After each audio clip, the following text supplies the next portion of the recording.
అత్తరిల్లు మామగారిల్లు అన్నట్టు అయిపోయింది big boss. నిజంగా చూడాలంటేనే ఎంత విరక్తి వచ్చిందంటే కేవలం ఆమె కొంచెం మంది తనుజ కూడా ఇంట్రెస్ట్ చూపిస్తుంది కదా అని చెప్పి ఆమె కోసం చూడటం తప్ప బిగ్ బాస్ లో వస్తున్నారు పోతున్నారు, మళ్ళీ కళ్ళలో తీసుకొస్తున్నారు, తెల్లతోళ్ళు తీసుకొస్తున్నారు, పంపిస్తున్నారు.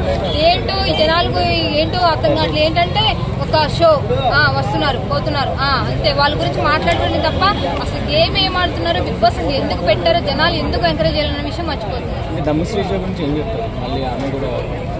ఆమె ఇన్ని రోజులు అరిసెట్స్ పోయింది కదా, మళ్ళీ తీసుకొచ్చారు ఆమె ఏంటంటే ఇప్పుడు నేను పోయాను కాబట్టి ఈసారి గట్టిగా ఇంకా గట్టిగా అరవాలని చెప్పి స్ట్రాంగ్ గా ఫిక్స్ అయ్యి వచ్చినట్టుంది.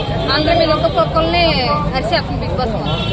అంటే ఈ దువ్వడ మాధురి గారు ఫస్ట్ లో వచ్చి చాలా మంది ఫైర్ అయింది కదా, నార్మల్ గా ఉంటుంది అంటే ఏంటి అక్క చెప్పింది కదా, 2 చేతులు కలిసి చెప్పట్లనే అని చెప్పింది. ఇప్పుడు ఏంటంటే తనుజక్కను ఆమె మాట్లాడే విధానం అంతా చూసి తనుజక్కే ఇదిగా ఆడుతుంది అని చెప్పి ఆమెకెళ్ళి సపోర్ట్ చేస్తుంది. అంటే వాళ్ళిద్దరికి పడట్లేదు కదా, రీతు చౌదరికి మాధురి గారికి ఇద్దరికి పడట్లేదు అంటే ఎందుకు పడట్లేదు? రీతు చౌదరి ఆమె సపోర్ట్ చేస్తుంది కదా మాధురి తనుజకి, అందువల్ల సపోర్టింగ్ వల్ల ఎక్కడ తనుజ విన్ అయిపోదని చెప్పి రీతు ఒక టెన్షన్. ఈ పవన్ దక్కినా దక్కపోయినా ఈ రోజు ఉంటాడు, బిగ్ బాస్ వరకే ఉంటాడు, బయట ఉంటాడు అని గ్యారంటీ లేని పర్సన్ కాబట్టి బిగ్ బాస్ విన్ అవ్వాలని చెప్పి తనుజకు మీద టార్గెట్ చేసింది.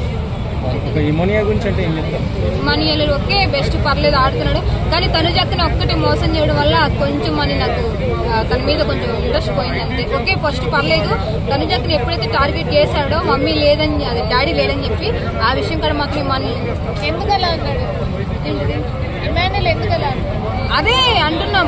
డాడీ పోయాడు కదా బిగ్ బాస్ నుంచి, ఇంకా అక్కకి ఎవరు సపోర్ట్ ఉంటారులే, ఆమె ఊకేదో ఒక మాట అన్నా ఏడుస్తుంది కదా అని విధిలో చెప్పాడు కాబట్టి అందుకే డాడీ మళ్ళీ వచ్చాడు కదా, ఇప్పుడు ఏం చెప్తాడు. ఇంక ఇప్పుడు ఒక్కరు కూడా మాట్లాడరు, ఇంకా తనుజను పొగుడుతున్నాడు కదా ఇమాన్యుల్, చూసారు కదా ఇమాన్యుల్ ఇప్పుడు తనుజను పొగుడుతుంది. ఎందుకంటే మమ్మీ డాడీ ఉన్నారు, ఏమన్నంటే మమ్మీ ఇంకా మాదిరి అస్సలు కాబట్టి అందుకే ఇమాన్యుల్ చాలా సైలెంట్ అయిపోయాడు. ఇప్పుడు తనుజక్కన పొగటం స్టార్ట్ చేశాడు. అంటే వీళ్ళు ఆయన ఏమైనా మాస్క్ వేసుకొని ఆడుతున్నారు అనుకోవచ్చు. మాస్క్ గేమ్ పరంగా కాదులే కానీ తనుజకు ఆల్రెడీ ఒక స్థాయి అంటే ఒక పొజిషన్ లో ఉంది, గెలవని పొజిషన్ ఉంది కాబట్టి ఆమెను ఇంకా డామినేట్ చేస్తే దీని ఉంటాడేమో ఆలోచనలో ఉన్నాడు. కానీ అన్న ఇమాన్యుల్ నీ పప్పులు ఇంక కొడగు, అక్కడ ఆల్రెడీ మమ్మీ డాడీ సపోర్ట్ ఉంది కాబట్టి తనుజకి ఫైనల్కి వస్తుంది.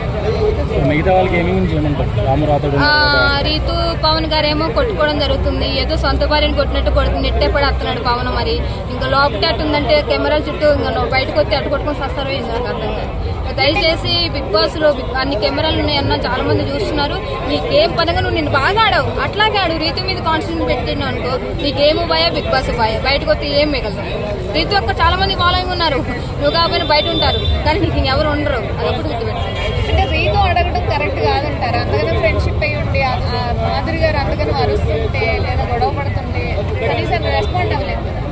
అదే తర్వాత వేసుకుందా రీతు అక్క, ఆమె కామకూడదే, ఆమె మాట్లాడితే గట్టిగా ఉంటుంది. కానీ ఓన్లీ ఏమన్నంటే బిగ్ బాస్ లో మేము ఫ్రెండ్స్ వరకే ఉన్నాము, ఇంతవరకే ఉన్నారు కాబట్టి మనం ఏంటంటే అలాంటి వాళ్ళు మనం ఎంకరేజ్ చేయొద్దు. ఎందుకంటే మేము ఓన్లీ ఎంటర్టైన్మెంట్ కోసం చేసాం, కెమెరాల కోసం చేసాం, జనాల కోసం చేసాం అనుకుంటే వాళ్ళ చేసే చాటలన్నీ చేస్తూనే ఉన్నారు.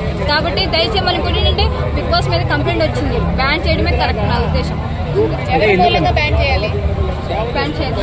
మనం పేరు ఆల్రెడీ చూస్తున్నాం కదా, వాళ్ళ నేమ్స్ ఉంది జనాలకు తెలుసు, అవన్నీ చూసి బ్యాన్ చేయడం చూస్తున్నారు కాబట్టి నాగార్జున సార్ త్వరగా ఎంత త్వరగా బిగ్ బాస్ మునిగిస్తే మీకు అంత మంచిది, లేకపోతే మీకు కూడా బిగ్ బాస్ ఎక్కేస్తారు.